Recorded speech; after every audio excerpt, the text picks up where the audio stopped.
冰冷的雨夜碼頭，海水漫過腳踝，蘇兔捏着一張泛黃的蘇家全家福，指尖泛白。3年前，二叔蘇錦中覬覦蘇氏集團家產，聯合心腹律師陸哲彥、蘇家名義養女蘇芊芊，精心布下絕殺圈套。他們捏造商業罪證，逼死父親蘇錦宗，製造意外車禍，害死母親秦婉月，又惡意刺激年邁的爺爺，致使老人中風癱瘓，常年昏睡在療養院。依稀傾覆，偌大蘇家分崩離析，中心下人盡數被遣散，唯有年幼的蘇兔被老管家拼死救出，從此隱姓埋名，顛沛流離。曾經天真嬌貴的蘇家狄小姐，徹底褪去所有稚氣，化作暗處蟄伏的小黑兔，隱忍、警覺、藏鋒斂銳，心底只剩復仇與歸家的執念。他摸清蘇錦中風流成性，早年私情繁雜，私親無人熟知的弱點，定下險招，偽裝成蘇錦中流落民間的私生女，化名蘇兔，以卑微孤女的身份闖入豺狼盤踞的蘇家老宅，在絕境中步步求生，伺機奪回屬於自家的一切，讓所有始作俑者付出代價。他唯一的身份憑證是母親遺留的一枚刻字玉佩，內側刻着宛成2字，分別是母親與早夭兄長的名字。熟記所有說辭，打磨好怯懦溫順的人設後，他孤身踏入這座半山豪門。蘇家老宅燈火璀璨，內裡卻早已被貪慾腐壞。主母羅雨涵手握管家權，心性刻薄多疑，最容不下蘇錦中的私生子女，極度忌憚一切可能威脅自己母女地位的人。養女蘇芊芊一心靠着蘇家資源與未婚夫傅浩軒的富家資本出道成名，視所有蘇家血脈為眼中釘。陸哲彥表面是蘇家御用律師，實則與羅雨涵暗通款曲，野心勃勃，妄圖吞併整個蘇氏集團。而傅浩軒，傅氏唯一繼承人，性情慵懶疏離，心思深不可測，是這場宅鬥棋局中最無法預判的變數。蘇兔撐着舊傘叩響大門，心腹下人張媽見他衣着樸素，一身寒酸，眼底滿是輕蔑。客廳內，羅雨涵正與陸哲彥閒談，聽蘇芊芊撒嬌訴說出道籌備事宜。聽聞門外突然冒出一位老爺的私生女，當即帶人前往前廳對峙。羅雨涵眼神銳利冰冷，語氣帶着威壓：你自稱是錦中的女兒，拿出憑證，不然立刻讓保安把你趕出去。蘇兔刻意垂手，壓低聲線，擺出怯懦卑微的姿態：我叫蘇兔，母親秦婉月，臨終前才告知我生父是蘇錦中，我無家可歸，只求一處落腳之地，絕不敢爭搶蘇家分毫。他遞出玉佩，羅雨涵看清刻字後，心頭巨震。秦婉月是蘇錦中年少摯愛，是他扎根心底多年的執念與忌憚。一旁的蘇芊芊當即嗤笑嘲諷，認定他是攀附豪門的騙子。陸哲彥不動聲色打量蘇兔，察覺他氣質清冷沉靜，眼底藏着不屬於底層孤女的韌勁。心生疑慮，卻並未當場戳破，反倒假意規勸。老爺子還在療養院休養，曾叮囑查清蘇家散落血脈，貿然趕走反倒落人口實，不如暫且留下看管，慢慢試探底細。羅雨涵權衡利弊，決意將他留在眼皮底下，肆意打壓折辱。他冷聲吩咐張媽，將蘇兔安置在陰暗潮濕的後院雜役房，讓他做蘇芊芊的貼身助理，包攬所有髒活累活，日日伺候起居，時刻讓他認清自己卑微的身份。蘇兔溫順躬身謝恩，默默跟隨張媽往後院走去。一路上，張媽不停敲打規矩，出言恐嚇，肆意立威。蘇兔安靜聆聽，熟記老宅布局、下人分工、眾人脾性與弱點，如同蟄伏的黑兔，悄然記錄着所有獵食者的動向。深夜，蘇錦中應酬歸來，聽聞憑空多了一個私生女。常年沉溺酒色、薄情寡義的他，早已淡忘秦婉月，只隨口交由羅雨涵自行處置，全然未曾將這個不起眼的孤女放在眼裡。空寂簡陋的雜役房內，蘇兔摩挲着冰涼的玉佩，臉上的溫順乖巧盡數褪去，眼底只剩刺骨寒意。這裡是葬送他全家的囚籠，步步皆是殺機。他必須收起所有利爪與恨意，偽裝溫順無害，在絕境中隱忍蟄伏，靜待最佳反擊時機。入府之後，無盡的刁難與折辱成了蘇兔的日常。蘇芊芊借着出道籌備的名義，將所有繁雜髒活盡數推給他，端茶倒水、整理衣帽間、搬運沉重拍攝器材，稍有不慎便是厲聲呵斥。羅雨涵也時常無故挑刺、克扣飯菜，日日打壓他的尊嚴，反覆提醒他低人一等的處境。蘇芊芊的認親宴與出道預熱宣傳同步舉辦，附加斥資10億，全力力捧，全城媒體悉數到場。他滿心自負，是要借着這場活動爆紅出圈，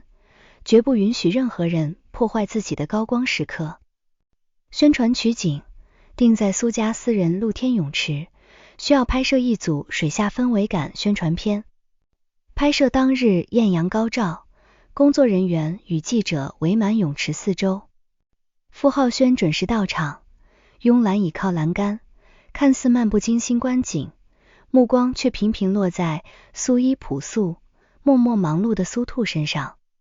為了當眾折辱蘇兔，打壓他的氣焰，蘇芊芊心生歹念，當眾刻意刁難。你水性向來不錯，先下水試水溫，憋氣10分鐘，做得不好，今晚的認親宴你就不用跟着去了。在場眾人都看得出這是刻意針對，卻無人敢上前勸阻。蘇兔心知，當眾拒絕便是忤逆主子，只會立刻被趕出蘇家，錯失蟄伏復仇的機會。他只能強行隱忍，輕聲應下。他褪去外搭，踏入冰涼刺骨的池水，沉身閉氣，穩穩漂浮在水面，硬生生撐滿8分鐘。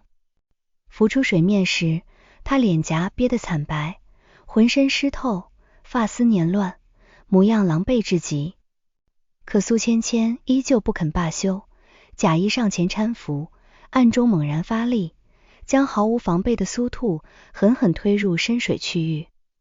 蘇兔猝不及防落水，大口嗆入池水，四肢慌亂撲騰。蘇芊芊瞬間切換柔弱委屈的模樣，撲進傅浩軒懷中，哽咽賣慘，謊稱蘇兔是自己失足落水。眾多記者鏡頭齊刷刷對準泳池。蘇芊芊生怕負面畫面影響出道口碑，又壓低聲音，惡狠狠威脅蘇兔，揚言活動結束後定要他付出慘痛代價。蘇兔奮力游至池邊，扶着扶梯艱難上岸，渾身滴水，身形狼狽，引來無數窺探目光。他強壓喉嚨的刺痛與心底翻湧的怒火，依舊維持卑微怯懦的模樣，主動道歉，攬下所有過錯，始終沒有當眾揭穿蘇芊芊的歹毒用心。這份超乎常人的隱忍與沉穩，讓傅浩軒心生異樣。他見慣了豪門子弟的驕縱刻薄、睚眦必報，從未見過被如此折辱卻依舊沉得住氣、不驕不躁的人。他上前脫下身上的西裝外套，輕輕扔到蘇兔懷中，語氣平淡無波：“披上，別着涼。”蘇芊芊見狀，妒火中燒，卻礙於眾多媒體在場，只能強行壓下怒火，轉身奔赴宴會廳參加認親宴。蘇兔裹着帶着淡淡雪松冷香的外套，靜靜立在角落，眼底滿是警惕。傅浩軒的示好太過突兀，立場不明，深淺難測，是他復仇路上最大的未知變數，必須時刻提防。抵達宴會廳後，羅雨涵當眾厲聲斥責他舉止失禮，狼狽不堪，丟盡蘇家臉面，直接將他安排在角落伺候酒水，嚴禁靠近主桌。席間，蘇兔靜靜觀察眾人動向，清晰捕捉到羅雨涵與陸哲彥暗中眉目傳情，私語密謀。二人頻頻提及股權轉讓、老爺子遺產、資產清算等事宜，徹底印證了他心中的猜想。當年蘇家滅門慘案，陸哲彥是核心推手。宴會中途，蘇芊芊刻意走到角落，悄悄踩住蘇兔的腳背，低聲惡語警告，勒令他遠離傅浩軒，認清自己卑賤的私生女身份，不要痴心妄想攀高枝。蘇兔默默側身避讓，依舊溫順不語，心中卻了然於心。蘇芊芊淺薄急躁，易怒善妒，心性淺顯，是他最容易突破的缺口。傅浩軒避開人群，獨自走到蘇兔身邊，遞來一杯溫水，一語道破真相。我看得很清楚，是他故意推你，為何不辯解？蘇兔刻意裝出膽小怯懦、寄人籬下的卑微模樣。我無依無靠，寄人籬下，多說多錯，只求安穩立足，不敢招惹是非。傅浩軒輕笑一聲，眼底滿是看穿一切的銳利。你一點都不軟弱，蘇兔，你藏了太多心事。蘇兔心頭驟然一緊，立刻收斂所有情緒，低頭緘口不言。他清楚，傅浩軒已經對他的身份產生懷疑，往後行事必須愈發謹慎，絕不暴露半點破綻。認親宴過後，蘇芊芊的刁難變本加厲，羅雨涵也安排下人全天候監視蘇兔的一舉一動，一心想要找出他身份造假的破綻，將他徹底趕出蘇家。一日午後，蘇兔在蘇芊芊的衣帽間收拾衣物，無意間發現一個上鎖的實木小盒，縫隙中露出半塊刻字吊墜，紋路與母親遺留的玉佩高度契合。他心生疑慮，悄悄取下吊墜邊角收好，打算私下查驗比對。不料蘇芊芊突然折返，當場撞見這一幕。蘇芊芊勃然大怒，認定他蓄意偷竊首飾，心思歹毒，強行扯開他的袖口，搜出吊墜，高聲呼喊羅雨涵前來處置。羅雨涵趕來，看到吊墜的瞬間，臉色驟變。這是當年秦婉月的貼身遺物，是他刻意藏匿多年的舊物，也是他一生的心結。下人張媽順勢煽風點火，一口咬定蘇兔圖謀不軌，蓄意攀附。在眾人的圍堵指責下，羅雨涵厲聲逼問蘇兔的真實目的，認定他是盜取信物、偽造身份的騙子。危急關頭，蘇兔從容拿出自己隨身攜帶的完整玉佩，兩塊信物紋路完美契合，拼成一枚完整的母子吊墜。他語氣平緩，帶着恰到好處的委屈與惶恐，坦言這是母親遺留的成對信物，自己只是睹物失神，絕非蓄意偷竊。信物完美對應，羅雨涵找不到任何破綻，心底的猜忌卻愈發濃重，只能暫且作罷。他厲聲警告蘇兔，下令下人嚴加看管，禁止他觸碰家中任何舊物，杜絕一切隱患。這場風波很快傳到陸哲彥耳中，他瞬間鎖定了蘇兔的真實身份。當年蘇家慘案，他全程參與，親手操盤，清楚秦婉月的親生女兒蘇錫辰早已在大火中銷聲匿跡，世人皆以為已然身亡。眼前這個溫順卑微的蘇兔，必然是死裡逃生、偽裝歸來復仇的蘇家嫡女。陸哲彥單獨將蘇兔帶到老宅僻靜的書房，鎖上房門，徹底撕下溫和儒雅的偽裝，眼神陰鸷逼人。蘇西塵，不用再裝了，當年那場大火，你根本沒死。骤然被戳穿隱藏3年的身份，蘇兔心臟驟然緊縮，卻強行穩住心神，佯裝茫然無辜，拒不承認自己的真實身份。陸哲彥步步緊逼，字字冰冷，揭露所有血淋淋的真相。你的父母是我親手逼死的，你爺爺中風癱瘓，也是我們一手策劃的。只要我一句話，隨時能讓你從地城徹底消失，乖乖離開蘇家，我可以留你一條活路。刻骨的恨意幾乎衝破所有偽裝，蘇兔卻死死壓制住眼底的戾氣，故作惶恐顫抖，一副被徹底嚇破膽的卑微模樣，反復辯解自己只是無名孤女，對過往舊事一無所知，只求安穩度日。見他執意不肯鬆口坦白，陸哲彥轉而變換手段，利誘與脅迫並行。他勒令蘇兔留在蘇家充當眼線，時刻監視羅雨涵母女的一舉一動，許諾事成之後贈予巨額財富，保他衣食無憂。若是膽敢違抗，暗中調查舊事，便讓他萬劫不復，悄無聲息，葬身於此。蘇兔快速權衡利弊，假意順從答應，依附陸哲彥，既能借助他的庇護安穩立足蘇家，又能順勢挑撥他與羅雨涵的利益衝突，作慣二人內鬥，借機深挖當年的罪證。陸哲彥滿意離去，對他的警惕稍稍鬆懈，卻依舊暗中派人監視他的行蹤。書房之內，蘇兔後背早已被冷汗浸透，陸哲彥已然看穿他的底牌是懸在他頭頂最致命的利刃，他必須加快收網速度，搶佔先機，絕地翻盤。入夜，他摩挲着完整的子母吊墜，看着上面熟悉的刻字，回想全家慘死的慘痛過往，心底恨意凜冽刺骨。他默默梳理3人罪狀，逐條記錄線索，不斷完善自己的復仇計劃。此時房門被輕輕敲響，傅浩軒推門而入，手中拿着一份頂級影視合約，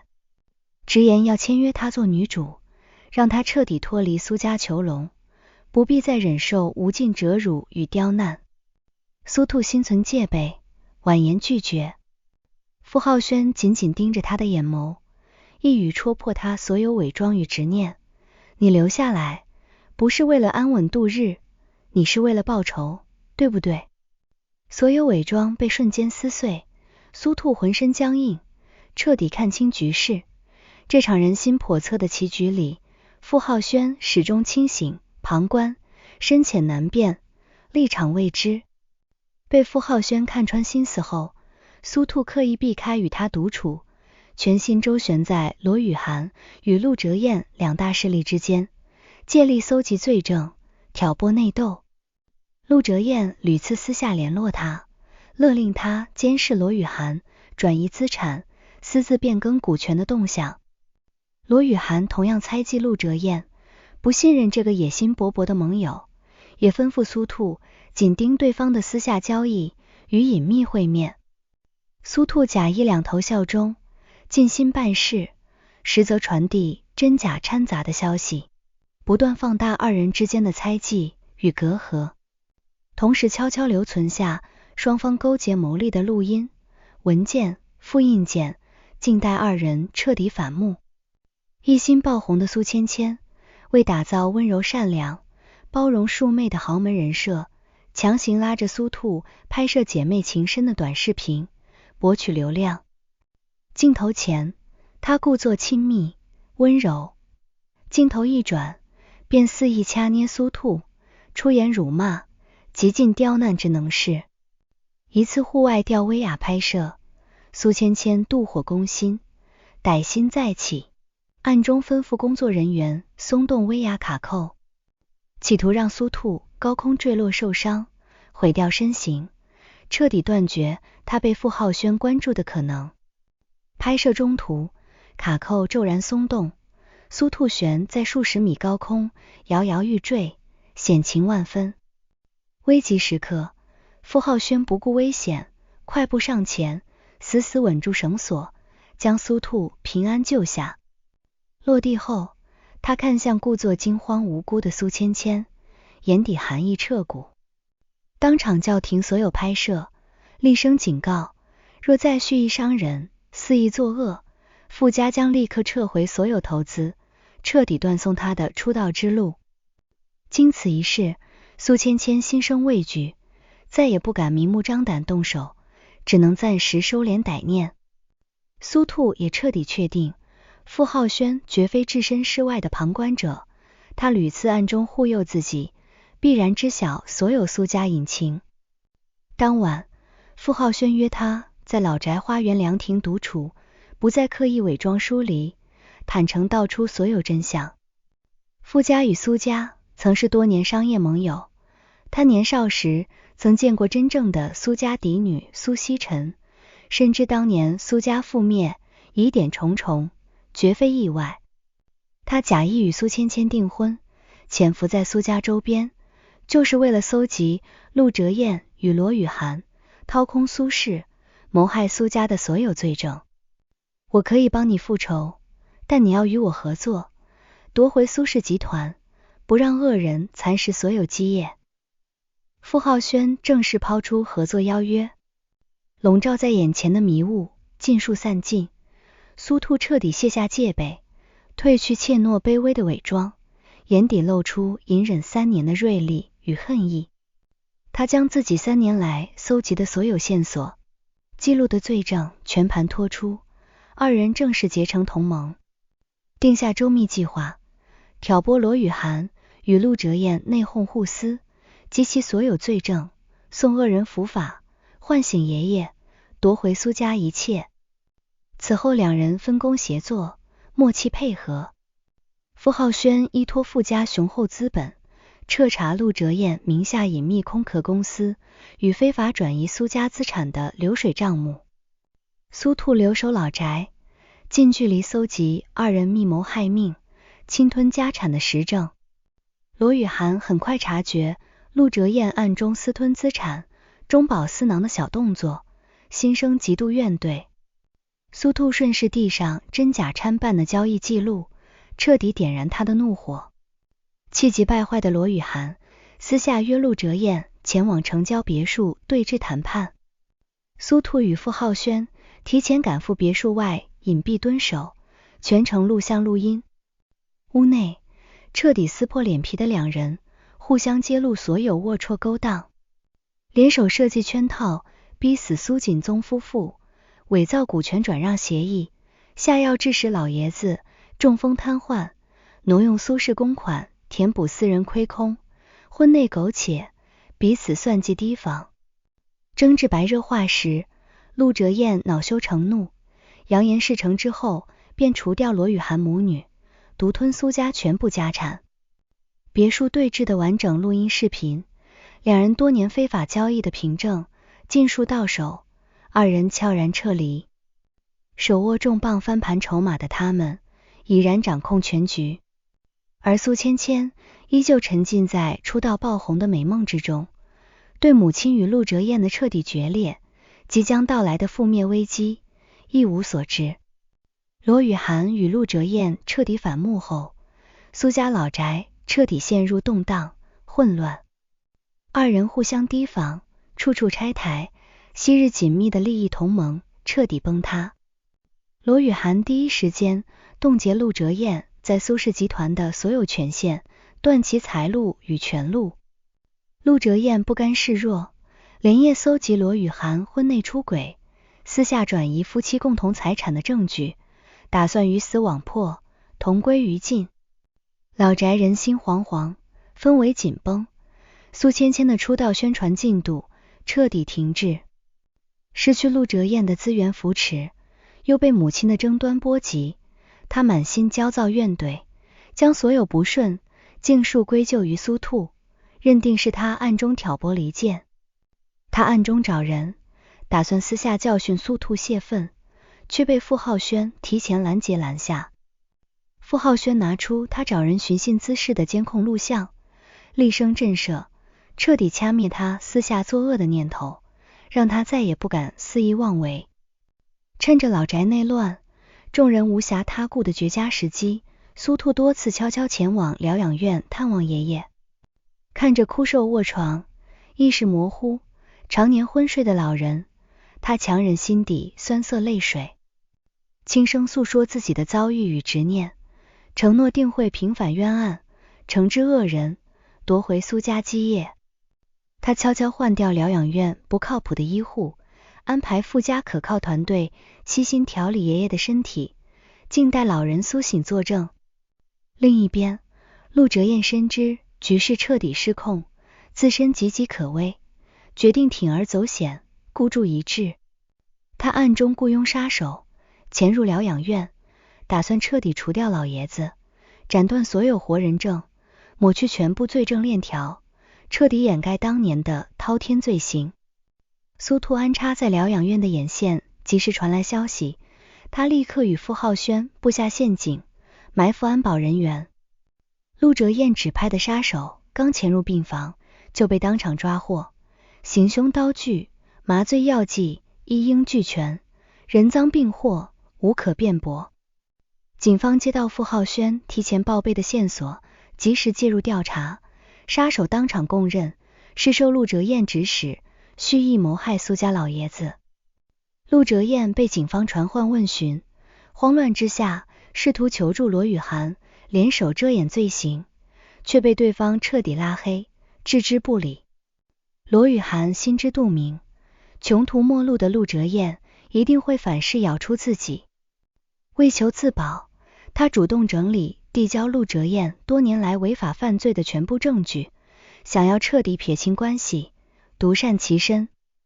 此舉徹底逼瘋陸哲彥，他拿出珍藏多年的當年謀害蘇錦宗夫婦的完整策劃方案，偽造死亡鑑定報告，打算曝光所有真相，拉着羅雨涵一同墜入深淵，牢底坐穿。收網時機徹底成熟，蘇兔與傅浩軒整合所有鐵證，別墅對峙錄音視頻，非法資產流水，殺人未遂，人證物證，當年車禍造假憑證。聯合頂尖律師團隊正式向法院提起訴訟，控告陸哲彥、羅雨涵故意殺人、職務侵占、商業詐騙多項重罪。警方迅速查封蘇氏集團所有違規賬目，大批辦案人員入駐蘇家老宅調查。昔日光鮮亮麗、人人豔羨的豪門宅院，一夜之間淪為醜聞中心。全城媒體蜂擁而至，多年前蘇家滅門慘案的真相徹底曝光，全城譁然。蘇芊芊的出道美夢徹底破碎，所有合作品牌盡數解約，負面黑料鋪天蓋地。他從萬眾追捧的豪門千金，淪為人人唾棄的惡徒幫兇。崩潰之下，他質問母親，才知曉自己多年來活在精心編織的謊言之中。自己擁有的所有榮華富貴，都是踩着蘇家滿門的血淚得來。幡然醒悟的他，主動找到蘇兔，上交自己無意間留存的密謀錄音備份，承諾全力配合警方作證，只求從輕贖罪。蘇兔看着滿心悔痛、徹底崩潰的他，未曾苛責，只讓他如實供述所有罪行，直面自己曾經的過錯。法院正式開庭審理此案，所有證據完整成地，鐵證如山，所有罪行無從辯駁，無可抵賴。陸哲彥當庭如實供述全部罪狀，多年來謀害蘇家夫婦，殘害老人，侵吞數十億集團資產，多次蓄意滅口的罪行盡數坐實，數罪並罰，最終被判處無期徒刑。羅雨涵身為案件從犯，參與謀劃害人、包庇罪行、非法轉移資產，依法被判處15年有期徒刑。蘇芊芊主動上交關鍵證據，認罪悔過，積極立功，依法從輕判處緩刑3年。壓在蘇兔心頭整整3年的血海深仇，終於徹底昭雪。與此同時，療養院傳來喜訊，經過數月悉心調理與治療，蘇家老爺子成功蘇醒，意識逐漸清晰，身體機能穩步好轉。老人見到死裡逃生、隱忍歸來的孫女，老淚縱橫，滿心愧疚。祖孫2人相擁而泣，3年來所有的隱忍、委屈、掙扎與痛苦，在此刻盡數釋懷。蘇氏集團完成全面清算重組，所有被非法侵占、轉移的資產全數追回。在傅浩軒的全力助力下，蘇兔順利接手集團所有運營事務，老爺子將全部股權歸還，正式確立他蘇氏集團唯一繼承人的身份。蘇家老宅所有曾經作惡、欺壓過蘇兔的下人，盡數被遣散追責。張媽因協助羅雨涵作惡、藏匿罪證，肆意欺凌主家遺孤，一併被追責辭退。羅雨涵與陸哲彥留在老宅的所有痕跡被盡數清除，陰暗潮濕的後院、雜役房被徹底拆除修繕。這座承載着傷痛與仇恨的宅院，終於褪去污濁，重歸清淨。深夜的老宅露台，晚風輕柔微涼，蘇兔握着母親的玉佩，靜靜眺望遠方夜色。3年來的蟄伏、隱忍、恐懼不安、步步為營與刻骨恨意，在此刻盡數煙消雲散。曾經蜷縮在暗處小心翼翼求生的小黑兔，終於憑借自己的智慧與堅韌，親手撕碎囚籠，討回所有公道。傅浩軒緩步走到他身側，遞來一杯溫水，語氣溫和溫柔：不用再偽裝蘇兔了，你是堂堂正正的蘇家嫡女，蘇曦塵。蘇兔轉頭看向他，眼底卸下所有冰冷與防備，露出久違的溫柔淺笑。這條荊棘滿途、九死一生的求生之路，幸得他並肩相伴，攜手破局，他才能孤身翻盤，涅槃重生。小黑兔的求生指南終於翻到了圓滿的結局，他輕聲感慨。傅浩軒目光篤定溫柔，輕聲許諾，往後無需獨自求生，風雨前路，我陪你一同守護。朝陽破曉而出，金色晨光鋪滿整座蘇家大院，所有陰霾盡數散盡，